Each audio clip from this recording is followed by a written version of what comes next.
یہاں سے we have to move forward. نا صاحبہ, پاکستان پیپلز پارٹی نے اس بار اپنا ایک سرٹن کردار ادا کیا ہے, نہیں تو انسٹیبلٹی اس سے بھی زیادہ ہو سکتی تھی. آپ دونوں سائیڈ کی جماعتوں کے ساتھ جا سکتے تھے. پہلے آپ نے پی ٹی آئی سے رجوع کیا, اس کے بعد پھر آپ لوگ پی ایم ایل این کے ساتھ ملے, جس کی وجہ سے اس ٹائم پہ پولیٹیکل سسٹم میں کچھ سٹیبلٹی ہمیں نظر آ رہی ہے.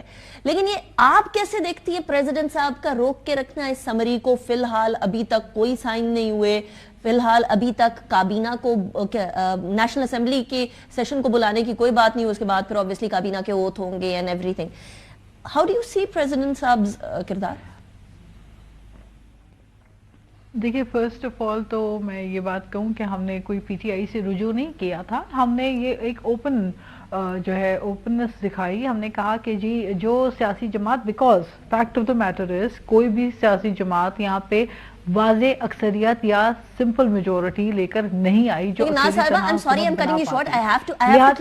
خورشید شاہ صاحب نے باقاعدہ یہ سٹیٹمنٹ دی ہے کہ ہم لوگوں نے پی ٹی آئی سے رابطہ کیا تھا لیکن انہوں نے انکار کر دیا.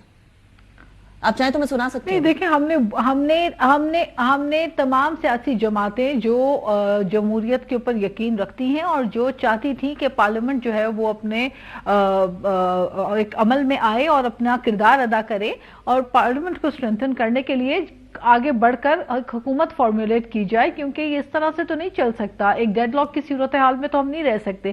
لیکن بات یہ ہے کہ اگر کوئی پولیٹیکل پارٹی اپنے آپ کو سولو فلائٹ کر کے بہتر سمجھتی ہے کہ وہ سولو فلائٹ ہی کرے, اور وہ سولو فلائٹ بھی عجیب ہے, کبھی پیراشوٹ میں اڑ کر بڑے الیکٹیبلز آ جاتے ہیں جہازوں میں بھر بھر کے, اور اس کے بعد وہ سارے کابینہ کا حصہ بھی بن جاتے ہیں اور پھر وہ ایک نئی تبدیلی کی حکومت بن جاتی ہے.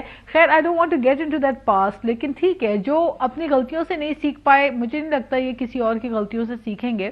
اور جہاں تک آپ بات کریں کہ یہ جو اب انتخابات کے 21 دن کے اندر اندر جو ہے وہ اجلاس بلانا اور اوتھ ٹیکنگ سیریمنی, یہ تمام چیزیں ضروری ہیں تاکہ پارلیمنٹ جو ہے وہ آگے کی طرف بڑھے, ملک آگے بڑھے.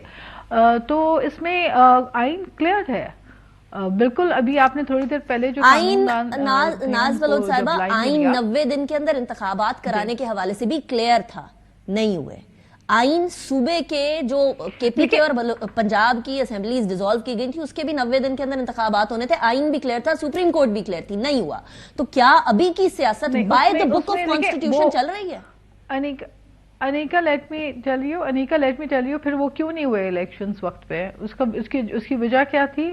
اس کی وجہ یہ تھی کہ الیکشن کمیشن آف پاکستان نے واضح طور پہ یہ کہا تھا کہ تیاری جب تک مکمل نہیں ہے, election commission of Pakistan elections اس وقت نہیں کرا پا رہا تھا کیونکہ ڈیلیمیٹیشنز اور بہت سارے معاملات تھے جو کہ پینڈنگ تھے. ان کے بغیر الیکشنز کی طرف جانا ممکن نہیں تھا. وہ ایک مختلف صورتحال تھی. اب جو سچویشن ہے this can not be compared with the election situation. اب جو حالات ہیں اس میں یہ ہے کہ 21 دن کے اندر اندر پارلیمنٹ کا اجلاس طلب کرنا ضروری ہے, اور اگر 21 دن کے اندر اندر اس سے پہلے صدر پاکستان اگر اجلاس نہیں بلاتے تو بالکل انہوں نے ابھی آپ نے قانون دان کو بھی جن کو لیا تھا and he was rightly telling you کہ 21 دن کے اندر اندر اجلاس طلب کرنا ہوگا, اور اگر نہیں طلب کیا گیا تو پیپلز پارٹی کیا کرے گی؟ مجھے کوئکلی بتا دیجیے گا. پڑے گا اگر نہیں کرتے تو پیپلز پارٹی تو پیپلز پاکستان پیپلز پارٹی وہ پارٹی ہے جس نے 1973 کا آئین دیا. اس آئین کے پچھلے سال 50 سال پورے ہوئے اور اس کی گولڈن جوبلی بنی. میرا خیال ہے جتنی پاکستان پیپلز پارٹی کانسٹیٹیوشن کے اوپر چلنے کی مہارت رکھتی ہے تو ہر وہ کام کریں گے جو آئین پاکستان کہتا ہے. آئین پاکستان جس چیز کی اجازت دیتا ہے اسی کے مطابق انشاءاللہ تعالی آپ دیکھیں گے کہ بہت جلد جو ہے وہ پارلیمنٹ کا اجلاس بھی ہوگا. جس سال کو گولڈن جوبلی منائی گئی انفارچونیٹلی اسی سال کو آئین کے حساب سے کتنے چل رہے بھی ہمارے سامنے, but we have to go towards a break, اور بریک کے بعد ہم وے فارورڈ کی بھی بات کریں گے کہ اب کوئی طریقہ ہے یا آگے سناٹا ہے. بریک کے بعد